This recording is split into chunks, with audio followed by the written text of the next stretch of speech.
मजाक की बात थी। कह रहे हैं अधिकतर जो रोग हैं वो तनाव के कारण होते हैं, चिंता के कारण होते हैं। पहले के जमाने में लोगों को ऐसे रोग नहीं होते थे, रहते थे जीवन आराम से, पूरा अंतिम समय तक 70 80 90 साल तक जी करके आराम से चले जाते थे। उनको पता नहीं लगता था शुगर क्या चीज़ है, बीपी क्या चीज़ है, उनको कुछ पता नहीं लगता था, शांति से निकल के जाते थे, क्योंकि उनका जीवन जीने का तरीका उस तरह का था। किसी तरह का कोई तनाव नहीं होता था, आपस में प्रेम भाव वात्सल्य भाव ऐसा इस प्रकार होता था, आपस में मिलते जुलते हैं, कोई ईर्ष्या भाव नहीं है, शांति से हैं। तो आधी से ज़्यादा समस्या तो तनाव से मुक्त होने में ही फ्री हो जाती, उससे फ्री हो जाते। ये भार जो माथे का भार है ये हमारे लिए अच्छा नहीं है, शारीरिक स्वास्थ्य के लिए तो बिल्कुल भी अच्छा नहीं है। हालांकि शारीरिक स्वास्थ्य पर बोलना मेरा काम नहीं है, मैं बोलता भी नहीं हूँ, पर विचार करें। एक दर्जी था, दर्जी टेलर, वो रुई को बुनकर, मतलब बुनकर होता है जो दर्जी नहीं, बुनकर होता है ना जो उससे वो रुई से उसको बनाते हैं, क्या कहते हैं उसको, है ना, धागा बनाते हैं उससे, रुई से, ठीक है, बुनकर जुलाहा जो बोलते हैं वो थे। तो वो पास के शहर में जाता था, एक बोरी रुई लाता था और उसके बुन करके उसको धागा बनाता था। तो ऐसा कर करके अपना काम वो करता था।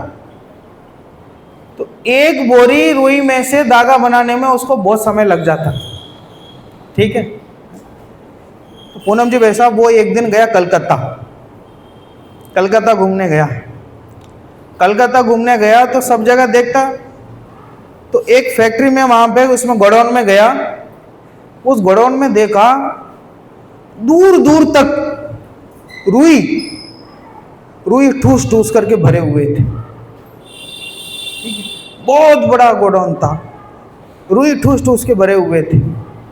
और ये तो एक बोरी रुई ला करके शहर से उसको बुनने वाला, तो उसको देखा एकदम, कौन धुनेगा कौन बुनेगा, क्या बोला, कौन धुनेगा कौन बुनेगा, कौन धुनेगा कौन बुनेगा, कौन धुनेगा कौन बुनेगा।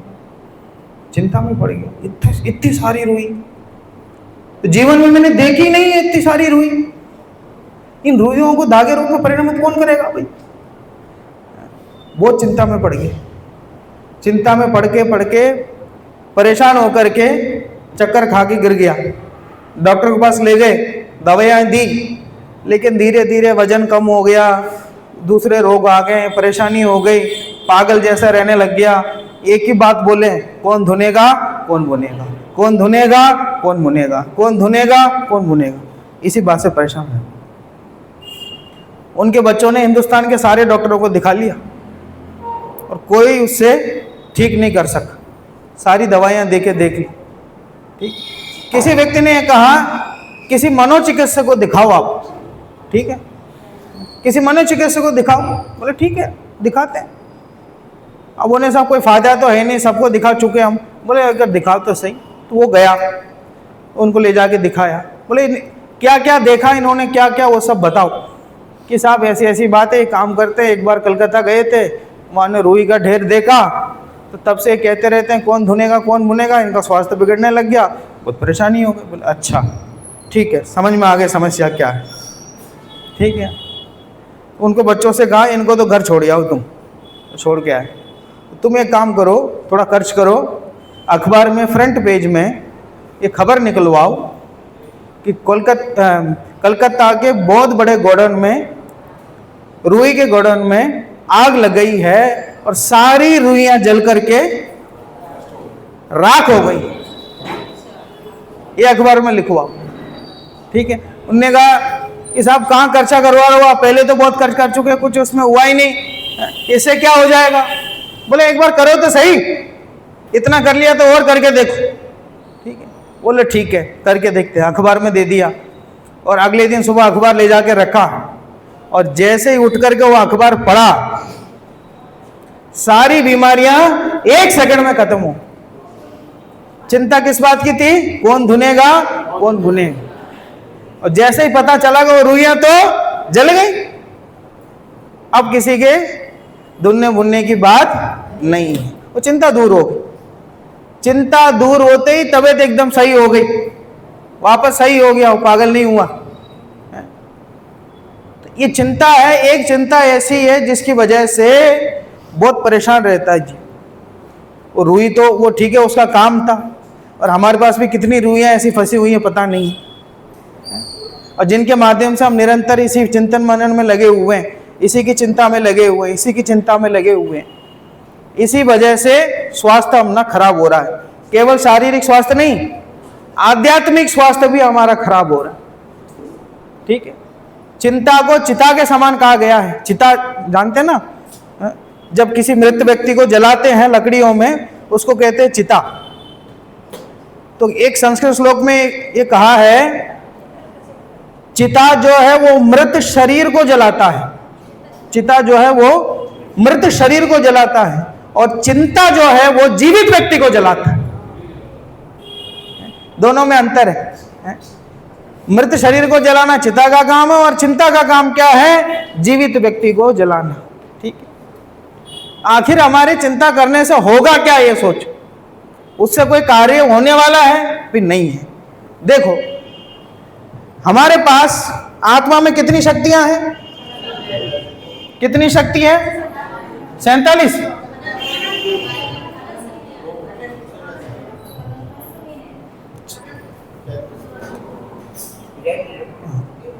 इसमें लिखने की शक्ति नहीं है। कोई बात नहीं, कोई बात नहीं। देखो, आत्मा में कितनी शक्ति है? अनंत की 47 कि साहब 47 ही पढ़ी है हमने। तो अभी अनंत भी पढ़ाया जाएगा क्या कोई? है? क्यों बोला अनंत जी? है? नाम जरूर हो सकता है? आपका नाम बताओ क्या है? एक नाम बताओ, एक नाम बताओ। हमारे एक बच्चा है, वो आया पढ़ने, उसका नाम था अनंत। इंटरव्यू में आया, मैंने कहा क्या नाम है तेरा? बोले वैसा अनंत। मैंने तेरे से एक ही नाम पूछा ना, एक नाम बता। वैसा अनंत। बोले एक नाम बता, कोई अनंत नाम क्यों बता रहा है? वैसे मेरा नाम ही अनंत है, मुझे तो एक ही नाम चाहिए, मुझे तो एक ही नाम लिखना है। ऐसी बात हो गई। बोले अनंत कोई पढ़ा सकता है कि नहीं पढ़ा सकता? 47 शक्तियां तो हमने पढ़ी है कि आत्मा में अनंत शक्तियां हैं। कोई ऐसी शक्ति है जिसमें पर मैं कुछ कर सकता हूं? ऐसे एक भी शक्ति नहीं है। अब आप देखो, हम जो चिंता करते हैं वो पर में कुछ चिंता करने से काम होने वाला है क्या? पर माने कौन? दूसरे जो पर द्रव्य हैं उनके बारे में जो हमारी चिंता है वो कुछ काम आने वाली है क्या? नहीं है। जड़ चेतन की सब परिणति प्रभु अपने अपने में होती है। अनुकूल कहें प्रतिकूल कहें, यह झूठी मन की वृत्ति है। क्या कह रहे हैं? नहीं, पूजा नहीं करवानी मुझे। है? क्या कह रहे हैं? जड़ चेतन की सब परिणति प्रभु अपने अपने में होती, सब अपने अपने में होती है। परिद्रव्य में हमारे द्वारा चिंता करने से कोई काम होने वाला है क्या? कहते हैं नहीं होने वाला। 4 नंबर का छंद निकाल कि परिद्रव्य में हम क्या कर सकते? जगत का कोई भी परद्रव्य नहीं होता है, इष्ट अनिष्ट स्वकाल में उदित सहज परिणमन अरे होता है सदा विशिष्ट।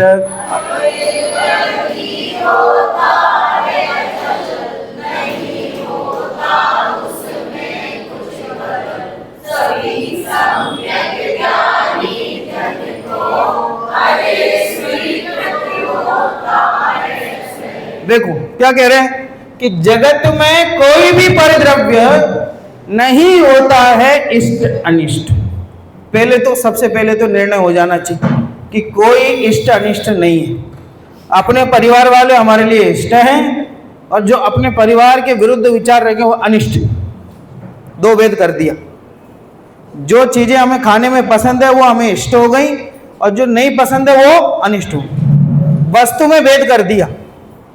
पर वस्तु में ऐसा भेद है क्या? आप विचार करो जरा, बोलो। पर वस्तु में इष्ट अनिष्ट का भेद अपन कर सकते हैं क्या? ठीक है, कर तो रहे हैं, लेकिन वस्तु में है क्या? आप ये बताओ। देखो, टोडरमल जी ने एक उदाहरण दिया है, थोड़ा सुनने में अजीब लग सकता है, लेकिन उदाहरण एकदम सही है, बिल्कुल समझ में आएगा ऐसा उदाहरण है। जैसे विष्ठा है, विष्ठा तो समझते हैं ना, मल है ना, मनुष्य का मल, ठीक है, अच्छा है कि बुरा है? नहीं, जो आप समझते हो वही बोलना। अच्छा है कि बुरा आनंद जी? बुरा है, ठीक है, अनिष्ट है, ठीक है, तो हमने उस पर ठप्पा लगा दिया, वो बुरा है, ठीक है, उस वस्तु को हमने अनिष्ट बना दिया, ठीक है। अब कोई प्राणी, सूअर आदि प्राणी है,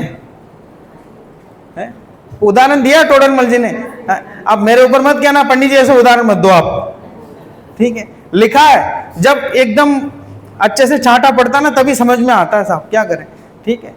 तो उन्होंने लिखा जैसे सूअर आदि प्राणी हैं, उनके लिए वो वस्तु क्या है? इष्ट है, परम इष्ट है, जिसे हम देखना नहीं चाहते हैं, जिसे देखने पर नाक मुंह सिकोड़ लेते हैं, अपना परिणाम अच्छा नहीं होता है, ऐसी चीज को हम अनिष्ट मानते हैं। उसी चीज को वो सूअर आदि जो प्राणी है उसको इष्ट मानते हैं।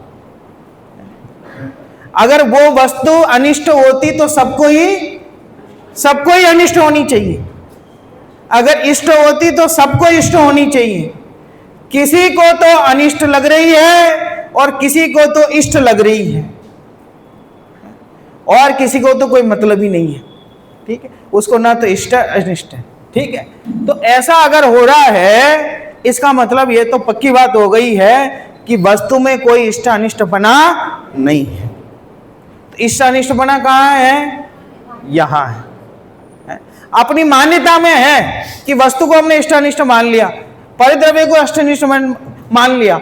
ये ना, ये चक्र घूमने का पहला कदम है। राग द्वेष होने का पहला कदम क्या है? संजय जी भाई साहब, नाम सही बोल रहा हूँ क्या? आज आपके घर के बाहर लिखा था तब ख्याल में आया, अभी तक तो ये कह रहा था अरिहंत के पिताजी, अरिहंत के पिताजी, हैं? बात समझ में आ रही ना? तो ये पहला कदम क्या है कि इष्ट अनिष्ट भाषित होना, फिर जो इष्ट लगा उसके प्रति क्या होगा? राग, और जो अनिष्ट लगा उसके प्रति क्या होगा? द्वेष, और राग से क्या होगा? कर्मबंध, और द्वेष से क्या होगा? कर्मबंध, और कर्मबंध जब उदय में आएंगे तब क्या होगा? वापस इष्ट अनिष्ट लगेगा। जो उदय में आया उसके प्रति फिर इष्ट अनिष्ट लगेगा, फिर क्या होगा? राग द्वेष, फिर क्या होगा? फिर जो उदय में आएगा, फिर ये जो चक्र चल रहा है, इसका पहला कदम क्या है? इष्ट अनिष्ट, ठीक है। सबसे पहले इष्ट अनिष्ट, ये अगर भेद मिट जाए वस्तु में से, तो फिर ना तो राग होगा ना तो द्वेष होगा, और ना राग द्वेष होगा तो कर्मबंध भी नहीं हो, कर्मबंध नहीं होगा तो सिद्ध बन जाएंगे, ठीक है। तो सबसे बड़ी भूल है इष्ट अनिष्ट। कह रहे हैं स्वकाल में उदित सहज परिणमन, परिद्रव्य का एक एक परिणमन स्वकाल में होता है, अरे होता है सदा विशिष्ट। ये अपने आप की शक्ति है कि ये परद्रव्य हैं, कोई विकलांग नहीं है, उनकी अपनी शक्तियां हैं। जीव अपना काम खुद कर सकता है, पुद्गल अपना काम खुद कर सकता है, धर्म अधर्म द्रव्य अपना काम खुद कर सकते हैं, काल आकाश द्रव्य अपना काम खुद कर सकते हैं। लेकिन ये जीव जरा ज्यादा समझदार है। ये क्या चाहता है? मैं अपना काम भी कर लूं और सभी द्रव्यों का भी काम कर लूं, बाकी सबका भी काम कर लो। कह रहे स्वकाल में होता है सबका परिणमन। कह रहे अरे वह भी होता है अचल, नहीं होता उसमें कुछ बदल। अचल है, कोई परिवर्तन नहीं कर सकता। परिद्रव्य जो है वो अपने हिसाब से चल रहे हैं, उसमें कोई परिणमित कोई करने वाला नहीं है, उसको कोई बदल सकता नहीं है। अब सभी सम्यक ज्ञानी जन को अरे स्वीकृत होता है सहज। अब देख लो, अब परिद्रव्य में चिंता करने से कोई काम होने वाला नहीं है। क्यों नहीं होने वाला? क्योंकि इसमें लिख दिया दादा ने, दो शब्द हैं, एक अचल एक बदल। ठीक है, परिद्रव्य अचल है और उनमें कुछ बदल कोई कर सकते नहीं है। बोलो, जहां कोई आपकी बात नहीं सुनता हो, ठीक है, आपकी बात का कोई फर्क नहीं पड़ता हो, बल्कि आप जो कहते हो उसका उल्टा ही हो जाए, फिर उस व्यक्ति के पास कितनी देर रहोगे आप? बोलो साहब, आपके परिवार का ही व्यक्ति क्यों ना हो, लेकिन आपकी बात कभी सुनता ही नहीं हो, आपके कहने का कोई फर्क कभी उस पर पड़ता ही नहीं हो, फिर क्या करो? आपकी दोस्ती कब तक चलेगी? नहीं चलेगी। बोले भैया तुझे जो करना हो कर, तो हमारी तो मानता नहीं है, तुझे जो करना हो कर। ठीक है, ऐसे परिद्रव्य वो अचल हैं, उनमें बदलने वाले नहीं हैं। तो परिद्रव्य में चिंता करना कैंसल। परिद्रव्य में चिंता करना क्यों कैंसल? बोलो एक बार ये छंद 4 नंबर का।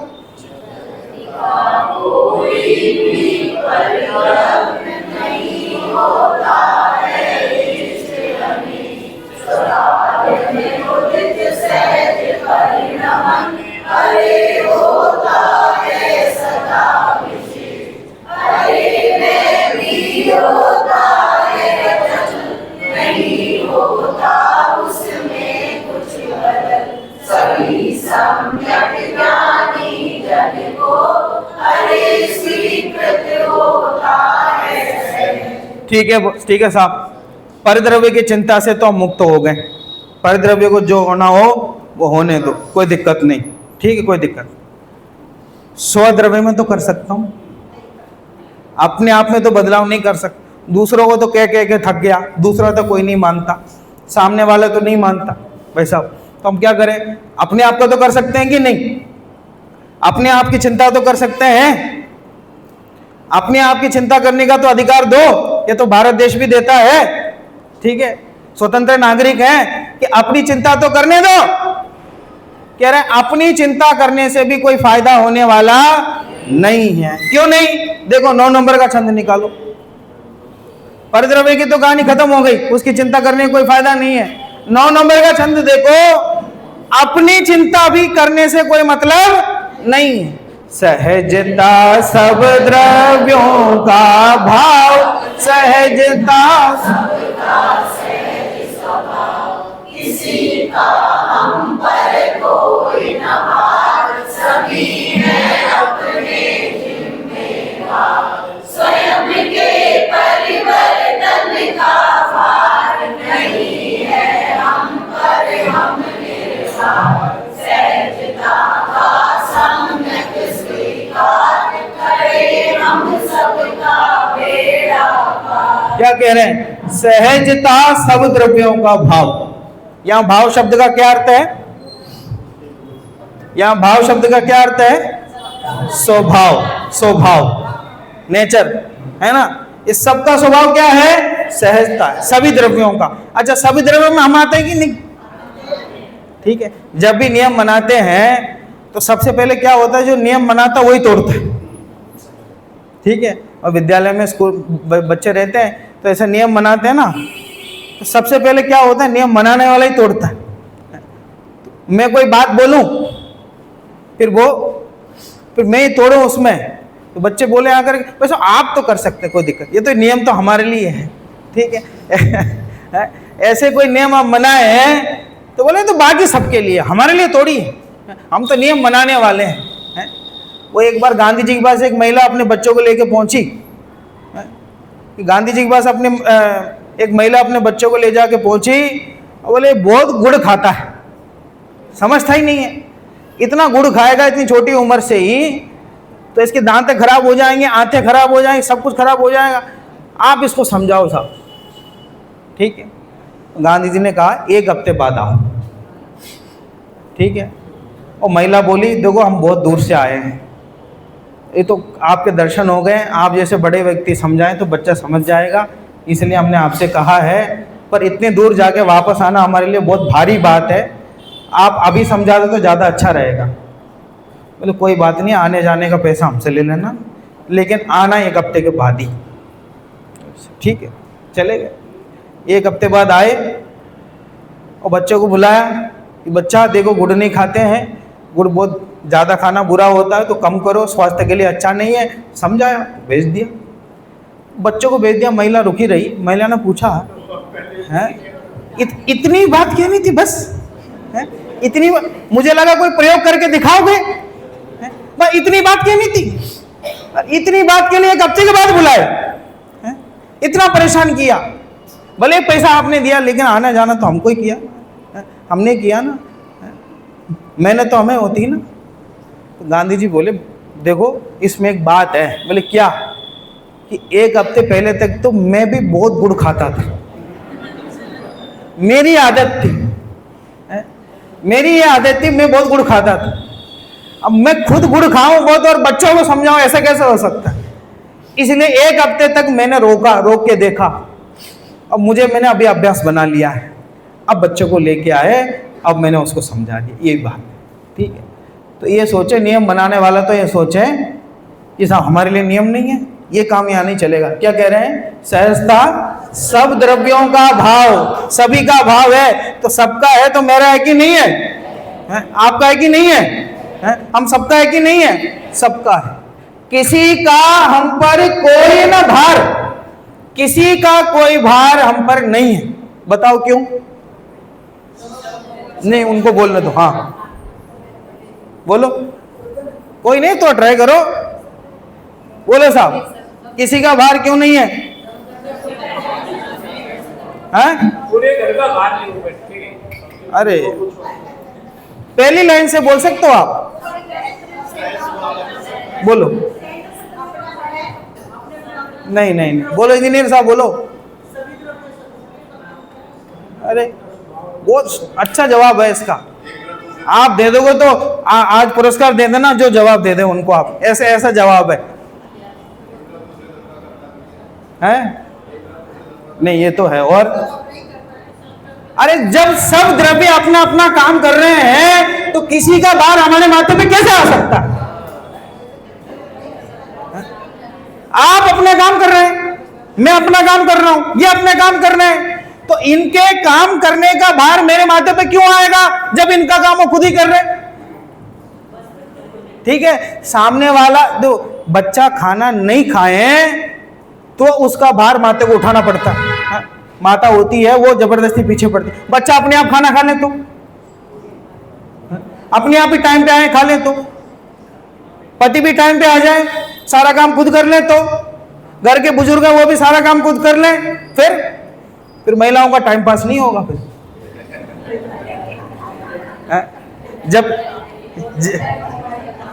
जब तक थोड़ा दिखाए नहीं कि हमारे पास भार है, एक्स्ट्रा मेहनत कर रहे हैं, तब तक संतुष्टि नहीं मिलती है।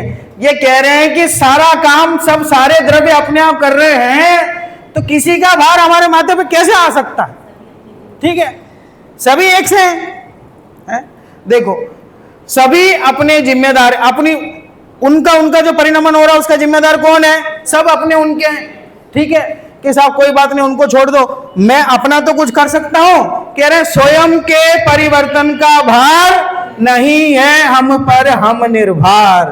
कह रहे अपने में जो परिणमन हो रहा है उसका भी करता तो हूं, मैं करता तो हूं, लेकिन कैसे करता हूं? परिवर्तन का करता नहीं हूं, फेरफार का करता नहीं हूं। ठीक है, उस काम के होने का जिम्मेदार मैं हूं बस। केवल ज्ञान किसको हुआ? कि भगवान महावीर के जीव को हुआ। यह प्रश्न सही है, इसका उत्तर भी सही है कि केवल ज्ञान किसने प्रकट किया? कि भगवान के महावीर के जीव ने प्रकट किया। यह सही नहीं है। बोलो साहब, चलता तो यही है, लेकिन असलियत क्या है? कि भगवान महावीर के जीव ने अपनी पर्याय में प्रकट हुआ केवल ज्ञान को जाना, बस। ठीक है, अगर भगवान महावीर का जीव केवल ज्ञान का करता होता, सुना वकील साहब तर्क आपको समझ में आएगा है? भगवान महावीर का जीव अगर केवल ज्ञान का करता होता, जब मारीची के पर्याय में था तभी केवल ज्ञान क्यों नहीं लेके आया? ठीक है, तो अपने द्रव्य का कर्ता तो है, फेर फार का कर्ता नहीं है। केवल ज्ञान जिस समय उपजना होगा उसी समय होगा, उसको ला करके पहले नहीं रख सकता। बोलो, तो अपने द्रव्य को वो ये मुझ में ये हो रहा है ऐसा जान तो सकता है, लेकिन कब क्या होगा इसका निर्णय ये नहीं कर सकता। परिवर्तन लिखा ना इसमें, परिवर्तन का भार भी अपने माथे पे नहीं रखना है। ठीक है, आपको फ्लाइट में जाकर के आप बैठ गए, सीट में आपको बिठा दिया, 3 घंटे का सफर है, आपको उतरना है, शांति से आप बैठ गए। अब क्या करना है आपको? वहाँ गियर डालना है, स्टीयरिंग चलाना है, क्या करना है? शांति से बैठना है बस। जितने समय में पहुंचना होगा वहां आप पहुंच जाएंगे, बस इतना करता आप है, परिवर्तन का करता नहीं। ठीक है, वैसे ही कह रहे हैं अपने द्रव्य में भी जब जिस समय जो होना होगा वही होगा। तो कह रहे हैं पर द्रव्य में तो चिंता करने को हम पहले ही कदम में कैंसल कर चुके हैं। अब ये 9 नंबर छंद के माध्यम से ये भी समझ में आ गया, अपने द्रव्य में भी चिंता करके कोई फायदा नहीं है, क्योंकि अपने द्रव्य में भी कोई फेर फार हम कर सकते नहीं है। जिस समय जैसा परिणमन होना होगा वैसे ही होगा। ठीक है, ये शायद समझ में नहीं आया दूसरा वाला, है ना? आ गया है? कि नहीं साहब, अपने आप का करता तो रखो। अरे करता है, लेकिन कैसे करता है? उपस्थिति मात्र का करता है। किसके घर में शादी हुई साहब? उनके घर में शादी हुई, तो जिसके घर में नहीं हुई उसका नाम नहीं लिया जाएगा, जिस घर में शादी हुई उस घर का नाम लिया जाएगा। तो बस इतना उनके घर में हुआ है इतना करता है, लेकिन करवाया किसने? नहीं साहब, उनके घर में हुआ है, उनको केवल ज्ञान हुआ है, उनको निर्वाण हुआ है, तो वो कर जो हुआ उसका आरोप जिसमें लगे वैसे करता है, परिवर्तन का करता नहीं। समझ में आ गया? अंतर दोनों में समझ में आ गया ना? ठीक है, हाँ सब, हाँ। क्वेश्चन ये है कि अगर हम अपने जो एक्शंस हैं उसको अगर हम चेंज करेंगे तो परिवर्तन भी उस हिसाब से चेंज। हाँ हाँ, बिल्कुल बिल्कुल, और हमारे एक्शन भी वैसे ही होंगे जैसे परिवर्तन होना होगा। ये बात समझ में आ गई ना? आपको निर्वाण जाना होगा तो आपके एक्शन भी कैसे होंगे? निर्वाण में जाने लगे। और आपको नरक जाना होगा तो आपके एक्शन भी कैसे होंगे? आपको त्रियंच में जाना होगा तो आपके परिणाम कैसे होंगे? बात समझ में आ रही है ना? कई लोग मैंने ऐसे देखे हैं, 80 क्या कहते हैं, हजारों बार सड़क में गाड़ी चला के गए हैं, ठीक है, और एक दिन ऐसा होगा कहेंगे आज मन नहीं हो रहा है जाने का, तो परिवार वाले कहेंगे आराम करो आराम करो। नहीं नहीं जाता हूँ एक बार। अरे बिना मन के क्यों जाते हो, बैठ जाओ ना। सब रोकेंगे, उनका खुद का भी मन नहीं होगा, ठीक है, फिर भी वो जाएगा। उसी दिन एक्सीडेंट होगा और कुछ ना कुछ नुकसान हो। बोलो वो गया क्यों? और दिन तो थोड़ा सा मन नहीं होए ना तो भी रुक जाता था, परिवार वाले रोके तो भी रुक जाता था, फिर भी कोई दिन जबरदस्ती जाता, उसी दिन कुछ ना कुछ हो जाता। किसी ना किसी को आपने देखा ना, ये तो एक घटना सुना रहा हूं मैं आपको। ऐसा क्यों होता है? मन नहीं होने पर भी वैसे परिणाम क्यों है? क्योंकि घटना जैसी होनी होती है वैसे परिणाम होता ही है। ठीक है, ये बात आपकी समझ में आ गई। अब आ जाओ, अब अपने द्रव्य में भी चिंता करने की आवश्यकता नहीं है, तो अपने द्रव्य की चिंता को भी कैंसिल कर दें। चलो बोलो आप एक बार इस छंद को।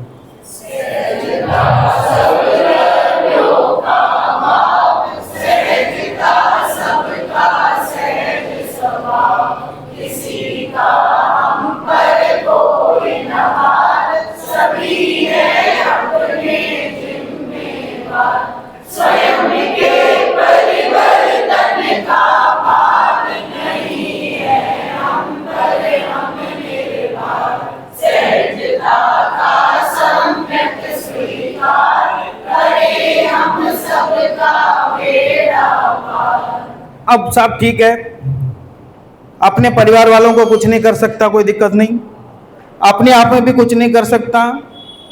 जगत में कोई तो ऐसा काम होगा जिसमें मैं कुछ ना कुछ करता होऊंगा। कोई काम बता दो आप, कोई काम तो मेरे से होता होगा, वो काम आप बताओ, उसका क्या जवाब देखो। जगत का सभी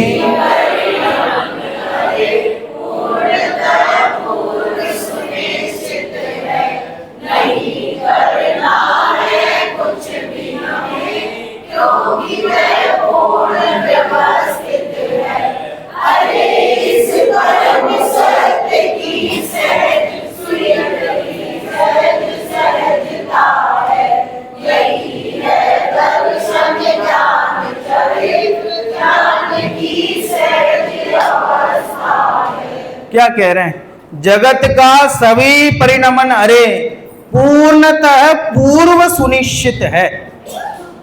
पूर्व सुनिश्चित है। अच्छा, किसने सुनिश्चित किया ये? पूर्व में किसने सुनिश्चित किया है? किसने किया? किसी ने नहीं किया। ये पहले से ही निश्चित है, अनादि अनंत सब निश्चित है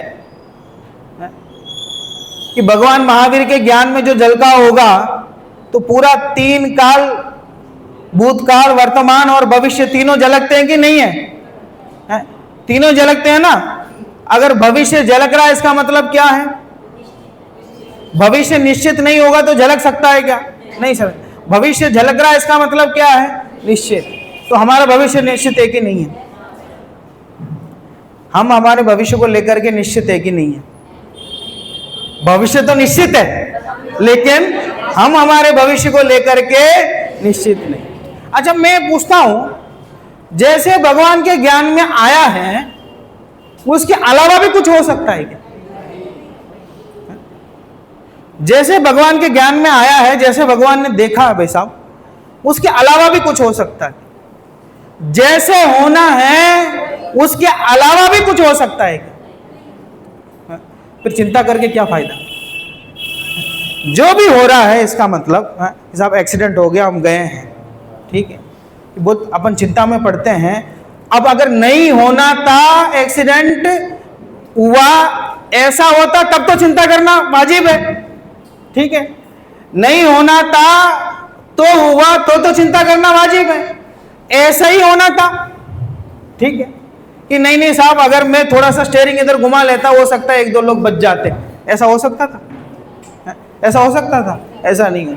ऐसा ही होना था इसलिए हुआ, ठीक है। तो जगत का सभी परिणामन पूर्व सुनिश्चित है, पहले से ही सुनिश्चित है। तो क्या करना? नहीं करना है कुछ भी हमें, क्योंकि वह पूर्ण व्यवस्थित है। कुछ नहीं करना, पूर्ण व्यवस्थित। आप लोगों को ध्यान हो, टीवी तो देखते हैं ना आप लोग? टीवी तो देखते होंगे ना कभी कभार, ठीक है? अब हाथ में आ गया आप तो, ठीक। वो एक विज्ञापन आता था जेम्स का। जेम्स एक वो आता ना खाने का, टॉफी जैसा, हाँ जेम्स। तो वो उसका एक ऐड आता था, तो बहुत बड़ा ऐसा डायनासोर जैसा उन्होंने बनाया हुआ है, ठीक है। तो एक व्यक्ति वहाँ घूमने जाता है। संजय जी समझ में आ रहा है कि नहीं? आप देखा होगा आपने कभी है? तो वो गए तो उन्होंने एक जेम्स उसमें से निकाला, एक निकाला मनोज जी, क्या हुआ फिर? उसके बाद सारे के सारे गिरे। और इसने निकाला तो एक ही था, फिर लेकिन सारे क्यों गिरे? अरे जगत की सारी व्यवस्थाएं एक दूसरे से जुड़ी हुई हैं, और तुम एक के कर्ता बनोगे तो क्या बनना पड़ेगा? सबके ही कर्ता बनना पड़ेगा। एक कहीं जाकर के तुम छेड़छाड़ करोगे, उसका इफेक्ट कहां पड़ेगा? पूरी व्यवस्था में पड़ेगा, पूरी जगत की व्यवस्था में पड़ेगा। इसलिए कि मैं किसी का कर्ता धर्ता नहीं हूं। मुझे क्या करना है? मुझे कुछ भी नहीं करना है। बोलो, मुझे कुछ भी नहीं करना है। अरे ये क्या, वो ऑटोमेटिक गाड़ियां तो अब आने लग गई हैं, और जैन दर्शन तो अनादि अनंत ऑटोमेटिक गाड़ी है। इसमें आपको कुछ नहीं करना है, बस सवार होना है और अपना काम अपने आप होगा। कुछ नहीं करना, इसमें कुछ भी नहीं करना है। कि अरे इस परम सत्य की सहज स्वीकृति, सहज सहजता है, यही है दर्शन ज्ञान चरित्र ध्यान की सहज अवस्था है। कि पंडित जी बात तो बहुत अच्छी बोलते हो, बात तो बहुत अच्छी है, सारी व्यवस्थाएं सहज हैं, कोई किसी का करता धरता नहीं है, सारी व्यवस्थाएं सहज है। लेकिन ये सहजता मुझे स्वीकार क्यों नहीं होती? समस्या क्या हो गई है? कि ये व्यवस्था तो बहुत बढ़िया है, सहजता तो बहुत अच्छी चीज है, लेकिन ये सहजता मुझे स्वीकार क्यों नहीं होती? ऐसा प्रश्न आए, इसका मतलब क्या है? इसका मतलब क्या है? इसका मतलब अभी सहजता को तुमने समझा ही नहीं। अगर सब कुछ सहज है तो सहजता समझ में आना भी सहज ही होगा। उसके लिए भी परेशान मत होना है? उसके लिए भी परेशान मत होना, नहीं तो सहजता समझ में, हमने कहा तनाव मत करो, तनाव मत करो, तनाव मत करो, तो तनाव नहीं करने का तनाव हो गया है? डॉक्टर के पास गया, उसने दवाई दी, ये दवाई लेना तो तनाव कम हो जाएगा, तो दवाई लेता गया, तनाव नहीं हुआ कम, तो कहा कि साहब और दवाई दो। बोले क्यों? कि तनाव नहीं होने का तनाव कम नहीं हो रहा है। वो बीमारी से बचने का उपाय बताया, उसी को बीमारी बना ली। अरे सहजता की स्वीकृति होने की भी चिंता नहीं करना, क्योंकि अपने द्रव्य में कोई कुछ कर सकता नहीं है। कुछ नहीं करना है, कुछ भी नहीं करना है। एक बार ऐसे समझा रहे थे दादा, बोले कुछ नहीं करना है। तो एक व्यक्ति ने खड़े होकर पूछा कि साहब ये कुछ नहीं करने के लिए क्या करना पड़ेगा? कुछ नहीं करने के लिए क्या करना पड़ेगा, बोलो। अब ऐसा प्रश्न क्या उसका उत्तर दें? बात समझ में आ रही ना? तो ना तो अपने परिवार में, ना अपने में, ना जगत में कहीं कुछ करने का काम नहीं है, कि साहब ये सब धर्म द्रव्य हैं, आकाश द्रव्य हैं, बेचारे अकेले समझने के काम आते हैं, और तो उनमें तो कुछ करने दो, उद्गल तो कोई बात नहीं, ठीक है ले लो। कोई ना कोई एक द्रव्य तो छोड़ो जिसमें कुछ ना कुछ हम कर सके। निकालो 8 नंबर का चंद। सहजता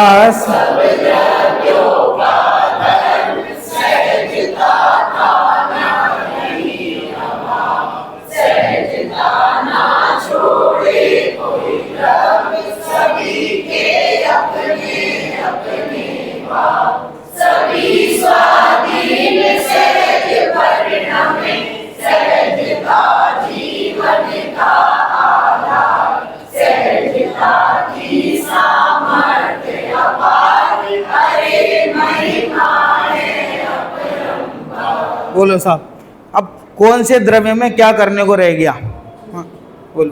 पूरे भारत को स्वच्छ बनाना है, क्या उपाय है आपके पास? स्वच्छता अभियान चलाओ, रविवार के दिन वीडियो बनाओ, सब जगह भेजो, हमने ऐसा किया, हमने ऐसा किया, आज यहाँ सफाई की, वहाँ सफाई की, तो स्वच्छता अभियान हो जाएगा भारत स्वच्छ। कितने सालों से हो रहा है? तो स्वच्छ होगा कब?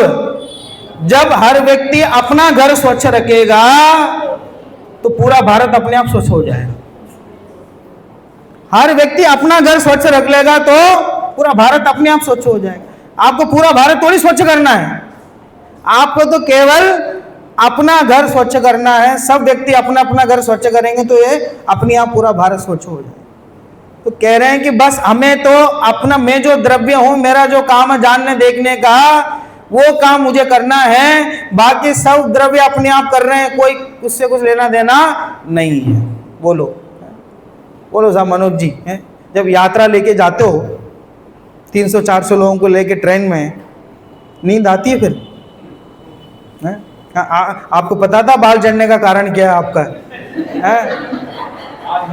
हाँ 300-400 लोगों को लेके गए, नींद आएगी ट्रेन में? और अकेले जा रहे हैं, और सबसे बात हो गई है, और भाग्य से फ़ोन भी बंद है, किसी का फ़ोन नहीं आएगा, और ट्रेन में आप शांति से बैठे, एकदम कोई किसी को जानता नहीं, आप अकेले हैं, और दिल्ली से बैठे हो, जहाँ उतरना वो सबसे अंतिम स्टेशन है, तो कोई अलार्म भरने की भी ज़रूरत नहीं है, किसी को कहने की कोई ज़रूरत नहीं है, ठीक है, मोबाइल बंद है, शांति से लेटे हैं, कोई जिम्मेदारी नहीं है, कैसी नींद आएगी? बोलो, वो सफर कैसे कटेगा? है? मां सोचना पड़ेगा कैसा कटेगा। बहुत आराम से जाएगा जीवन, ठीक है। और सब जिम्मेदारी माथे पे रखो, सारी जिम्मेदारी माथे पे रखो। परिवार की जिम्मेदारी रखो तो समझ में आता। वो ट्रेन की जिम्मेदारी अपने माथे पे रखें कि साहब साफ सफाई नहीं है, यहाँ देखो वो नहीं लगा, हुक नहीं लगा है, ये नहीं लगा, वो नहीं लगा। ऐसा लगता है कि उनको अपना आधा जीवन ट्रेन में ही निकालना है। कितना सारा माथा, अपना माथा ऐसा लगता बहुत खाली है। जहां जो बाहर मिले वो उठा करके अपने माथे में रख लेता। सड़क पे चलता कहता पंडित जी देखो बहुत गंदगी है, सफाई नहीं होती है, ये नहीं करते, वो नहीं करते, उसका भार अपने माथे पे रख लिया। गली में गया कि सब पड़ोसी ऐसा करता है, वो ऐसा करता है, ये ऐसा करता है, वो ऐसा करता है। घर में गए सब बच्चा ऐसा करता है, वो ऐसा करता है, ऐसा करता है। तो सारा जो भार है अपने माथा पे उठा के रखा हुआ है। इतना ज्यादा भार रखा हुआ है, ऐसा लगता है कि मैं अभी भार नीचे रख दूंगा तो दुनिया चलनी बंद हो जाएगी, दुनिया चलेगी नहीं, ऐसा लगता है। एक व्यक्ति वो लिफ्ट में जा रहा था, तो लिफ्ट में जा रहा, एक 15 किलो का वजन अपने साथ लगा रखा हुआ और अपने माथे पे रख लिया, ठीक है। तो बगल वाले ने कहा भाई जब लिफ्ट में जा रहे हो, हाँ, जब लिफ्ट में जा रहे हो तो ये वजन अपने माथे पे क्यों रखे हो? नीचे रखो शांति से, अपने माथे में रख लिया। तो उसने कहा कि भैया आप जानते नहीं हो, हम पुराने आदमी हैं, इस लिफ्ट में ज्यादा वजन हो जाए तो लिफ्ट रुक जाता है, कई बार अटक जाता है। मैं बहुत समझदार हूं, इसलिए मैं क्या कर रहा हूं, अपने माथे पे ये रख लिया। अब लिफ्ट को कम वजन पड़ेगा, ये नहीं अटकेगा, मैं पहुंच जाऊंगा। बोलो साहब, ऐसे ही वजन हम हमारे माथे में लेके रखे हुए हैं जिस वजन का कोई मतलब नहीं है। बोलो, बड़े अभिमान से कहते हैं कि हमने हमारे बच्चों को तैयार किया है, पढ़ा के तैयार किया है, नौकरी लगाई है, सब कुछ हमने किया है। बोले सर आपका बच्चा कितने साल का है? बोले 25 साल का है। आपने कितने साल का किया है? 25 साल का। तो 25 साल में तुम्हारा बच्चा 25 साल का ही हुआ है, तुम 26 का करते तो हम मानते कि तुमने किया है। 25 का है, 25 का ही है, तो तुमने क्या किया उसमें? कि यही अपने माथे में भार रखा कि मेरा बच्चा, इसको मैं पढ़ा रहा हूं, मैं इसको नौकरी पे लगा रहा हूं, इसका सारा काम मैं कर रहा हूं, सिवाय ये भार के और क्या किया हमने? बोलो। तो जगत की सारी व्यवस्थाएं अपने आप हैं, उनको कोई करने वाला नहीं है। ये तीसरी लाइन देखो, सभी स्वाधीन सहज परिणाम है, सभी स्वाधीन है और सहज परिणाम है। सहजता जीवन का आधार, सहजता की सामर्थ्य अपार, अरे महिमा है अपरंपार। जिस दिन ये माथे से वजन उठ जाए तो आदमी ऊपर की तरफ जाएगा, ठीक है। एक मतलब बॉल हो, रबड़ की बॉल हो, पानी में उसको डुबा के आ जाओ। हम लोग बचपन में घर तालाब में बहुत नहाते थे। हम लोग दक्षिण भारत में बहुत कुएं वगैरह होते हैं ना, हमारे यहाँ गांव में नहाने जाते थे। तो खेलने के लिए एक रबड़ की गेंद वगैरह जाके नीचे उसको छुपा के आते थे और ऊपर आते थे हम लोग, और हमारे आने से पहले वो गेंद ऊपर आ जाती थी, हमारी इंतजार करते थे, आए नहीं अभी तक। है? क्या मतलब है? अगर वजन नहीं होगा तो वो चीज कहां जाएगी? ऊपर की तरफ जाएगी। ये नियम है, ऊपर से नीचे आने वाली चीज का नियम तो पढ़ा आपने, लेकिन जिसमें वजन नहीं हो वो चीज कहां जाएगी? ऊपर जाएगी। तो जिसमें कर्तृत्व का भार का वजन नहीं हो वो चीज सिद्ध हो जाता है, ऊपर की तरफ ऊपर जाता है वो चीज। अब आते हैं अंतिम प्रकरण पे कि हमें सुधारना क्या है, जीवन या मरण? बोलो साहब, इसमें बड़ा झगड़ा है। जीवन सुधारना है कि मरण सुधारना है? तो भावना तो यही बातें हैं कि साहब मरण सुधर जाए, हमारा मरण सुधर जाए, मरण सुधर जाए। अब ये कह रहे हैं स्वद्रव्य की चिंता कैंसल नहीं, परिद्रव्य, स्वद्रव्य और जगत, और उसके बाद क्या रहा? सभी द्रव्य। अब कह रहे हैं साहब जीवन मरण की तो चिंता करनी पड़ेगी, जन्म मरण का तो अभाव करना पड़ेगा। देखो एक बार 11 और 12 नंबर का छंद।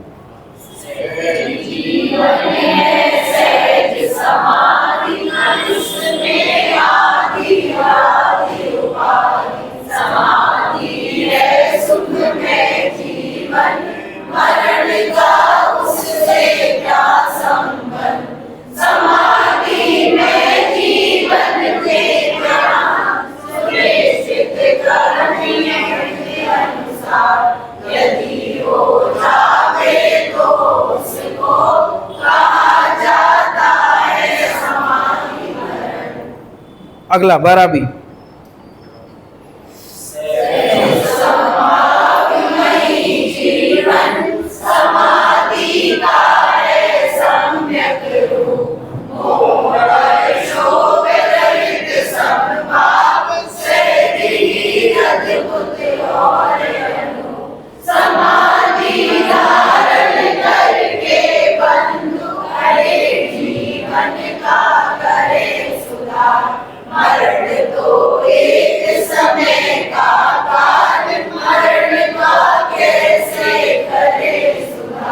आठ पंक्तियां आपने पढ़ी हैं, क्या समझ में आया? इससे सुधारना क्या है?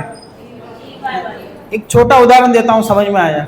क्रिकेट तो सब देखते हैं, ठीक है, क्रिकेट सब देखते हैं। खिलाड़ी वहां पिच में कितने घंटे खेलता है? जब मैच होता है वहां खिलाड़ी वहां पिच में कितने घंटे खेलता है? हाँ, वो कह रहे हैं अलग अलग व्यवस्था है। बोले आप प्रश्न अच्छे से पूछो, 2020 मैच में पिच में कितने समय रहता है? एक बल्लेबाज, हाँ, पूरा खेलेगा तो ज्यादा से ज्यादा 1 घंटा। भाई साहब आपका नाम क्या है? अभिषेक जी। 1 घंटा ज्यादा से ज्यादा, है ना? और एक मैच से दूसरे मैच में गैप कितने होते हैं? मिनिमम बताना, आप तो कोई दिक्कत। 1 दिन का, ठीक है। तो 2 दिन में एक प्लेयर कितने घंटे खेलता है? 1 घंटा खेलता है, ठीक है। अब वही प्लेयर 2 दिन में 1 घंटा खेलने के लिए 2 दिन में कितना समय प्रैक्टिस करता है?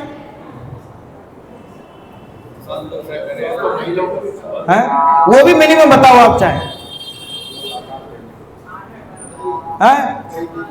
अरे जहां जाकर के हमारी परीक्षा होनी है वो तो कितनी है?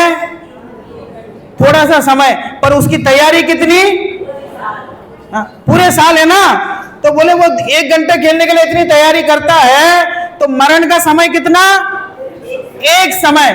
अगर हम सोचे जब मरण होगा तब सुधार लेंगे मरण को, तो कभी मरण सुधर पाएगा? तो मरण को सुधारने की तैयारी कब होनी चाहिए? जीवन में होनी चाहिए। जीवन भर अभ्यास होगा तो मरण अपने आप सुधरेगा। सहज जीवन हम जीते जाएंगे तो अपने आप जब मरना होगा तब अपने आप हम मर जाएंगे। विचार करने की कोई बात ही नहीं है इसमें, ठीक है। आप यहाँ दिल्ली से अपने स्टेशन में बैठे हैं और जब तक आपका स्टेशन नहीं आ रहा तब तक क्या करें? ठीक है, जयपुर से बैठे और आपको उतरना भोपाल, जयपुर से निकले तो निवाई पे रुकी ट्रेन, उतर के देखा कि हमारा स्टेशन तो नहीं आया, हमारा तो नहीं आया। वैसा वैसा बताना ये हमारा स्टेशन तो नहीं है।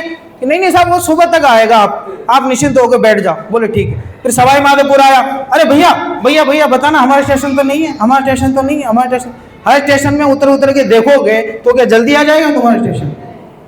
तो क्या होगा? शांति से बैठे रहो, जब तुम्हारा स्टेशन हो जाएगा आ जाएगा, जब वहां से घोषणा हो जाएगी कि भोपाल स्टेशन पे ट्रेन पहुंच चुका है, नीचे उतर जाओ। ठीक है, तो अपना जीवन इतना शांत हो जाए तो जब मरण का समय आएगा चल दिए। टोडरमल जी बहुत शांति से जीवन जीते थे। सैनिक आए उनके पास कि महाराज ने मृत्यु दंड दिया है। हमारे पास कोई आए 2-3 सैनिक दौड़ करके और ये बोले कि महाराज ने मृत्यु दंड दिया है, पहला शब्द क्या निकलेगा मुंह से? क्या निकलेगा? क्या निकलेगा? बोले क्यों? ये तो निकलेगा ना। टोडरमल जी के मुंह से निकला चलो। क्या निकला? चलो। एक शब्द है बहुरी। क्या शब्द है? बहुरी। बहुरी। ये बहु शब्द लिख दिया उन्होंने, बाहु लिख दिया, री लिखना रह गया। सैनिक आए इतने में, ने कहा मृत्युदंड दिया आपको, अभी लाने को बोला है। ये नहीं कहा रुक जाओ री लिख दो, ये नहीं कहा रुक जा री लिख दूं, रुक जा घर वालों को बोल के आओ एक बार, वापस नहीं आऊंगा। चलो। अरे जब जीवन का अंत समय, जीवन में इतनी शांति है तो अंत समय से कौन घबराता है? कोई नहीं, हो गया आयु कर्म का अंत आ गया, हो गया काम खत्म, चल दिए।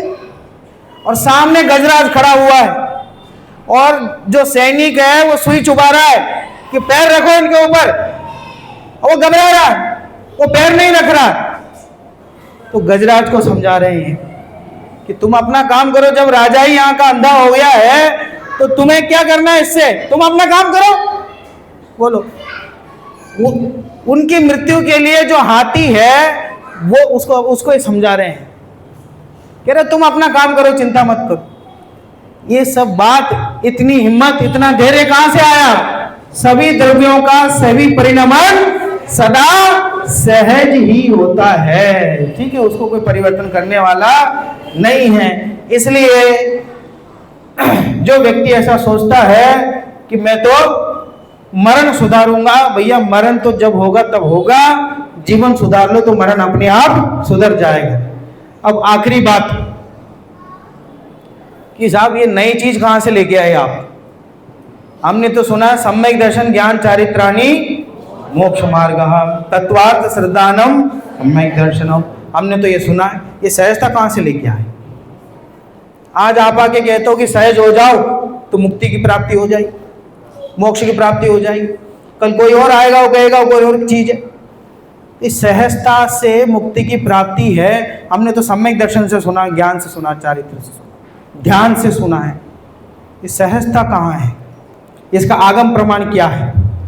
आगम में क्या कहते हैं? देखिए 10 नंबर का छंद। करे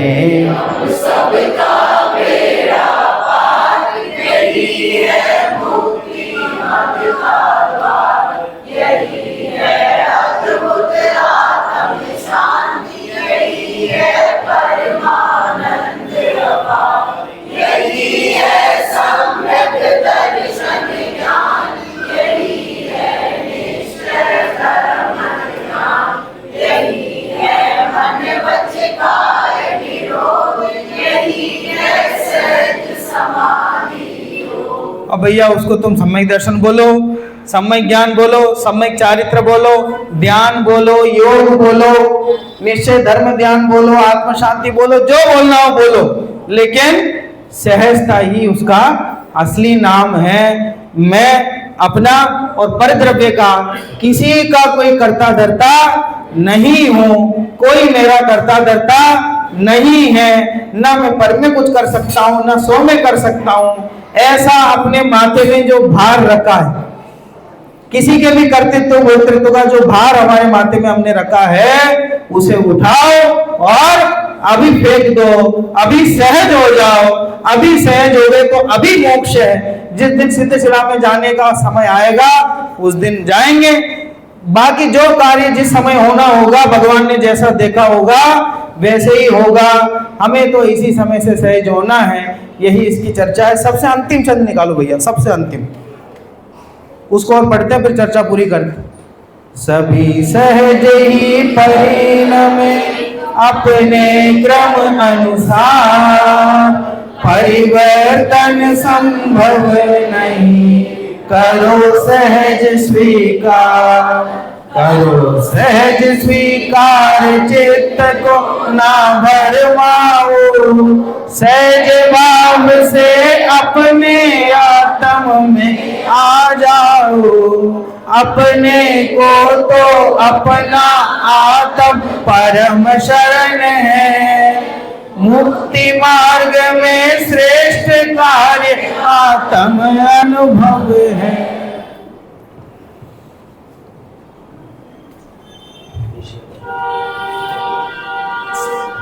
प्रभु। ओम नमः सिद्धेश्वराय। सहजता जीवन का आधार, सहजता निर्विकल्प आनंद, ऐसी चर्चा हमने भाई साहब के माध्यम से सुनी। ये जो जितनी सारी बात है, दादा का अंत समय का चिंतन ऐसा ही है। मतलब आप आखिरी के सारे प्रवचनों का लाभ लेंगे तो उसमें सहजता का ही एक पार्ट आपको दिखाई देगा। अगर आपको इस विषय के बारे में थोड़ा और जानना हो तो दो पुस्तकें हैं दादा की। एक है क्रमबद्ध पर्याय, जो हमें बार बार लगता है कि हमारा भविष्य सिक्योर है या नहीं है, तो इसमें बहुत सुंदर चिंतन दादा ने क्रमबद्ध पर्याय को लेके प्रस्तुत किया है कि हर पर्याय कैसे सुनिश्चित है। तो आपके इसके बारे में पढ़ेंगे, ऊपर पुस्तकें बहुत सारी हैं, आप अपने घर जरूर लेके जाएं, उसके बारे में पढ़ें कि सब कुछ व्यवस्थित है, कुछ भी अनवस्थित नहीं है। और अगर इसी को कहानी के माध्यम से जानना हो तो पुस्तक है सत्य की खोज। कितने लोगों ने पढ़ी है सत्य की खोज?